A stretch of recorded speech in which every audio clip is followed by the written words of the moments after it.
Eddie Jones has compared the Wallabies to an old car that keeps breaking down after Australia lost a thrilling rugby championship match 34-31 against Argentina in Sydney on Saturday night. The defeat is Jones' second consecutive loss since taking charge of the Wallabies for a second time in January, following a 43-12 hammering at the hands of South Africa to open the rugby championship in Pretoria last week. While the performance at Allianz Stadium was much improved from the dismal display the Wallabies served up 7 days ago, Jones admitted his side still had plenty of work to do. You fix the handbrake and then the next day the windscreen wipers break, and we're a bit like that at the moment, the former England coach said. Last week our set piece wasn't good, this week our set piece was good. Last week we didn't attack, this week we did attack, but our decision making around the ball was poor. Jones, however, remained confident the Wallabies would improve before the upcoming Rugby World Cup, which begins in France on September 8th. So this is a bit of a process we've got to go through, as painful as it, as hard as it is. And the team we are today is a long way from the team we want to be tomorrow. But you know we'll keep working on it and we'll get it right. The Wallabies look to have secured a dramatic win of their own as Mark Nawakanitawase ran 95 meters to score an intercept try 5 minutes from time, but conceded with 50 seconds left to play as Juan Martin Gonzalez crossed for the Pumas.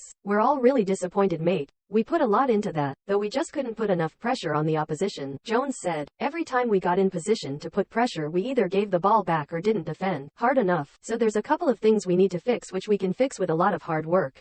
Sometimes what you're doing doesn't come out in performance and it takes another game or one moment in the game. The Wallabies are in action on July 29th next when they host the All Blacks at the MCG, before traveling to New Zealand a week later for the second Bledisloe Cup test in Dunedin. Should they fail to beat the All Blacks in either test, the Wallabies will arrive in France on the back of a 4-game losing streak. Australia open their World Cup against Georgia on September 9th at the Stade de France, before taking on Fiji in St Etienne on September 17th and Wales in Lyon on September 24th. The Wallabies' last pool stage game is against Portugal on October 1st back in St Etienne.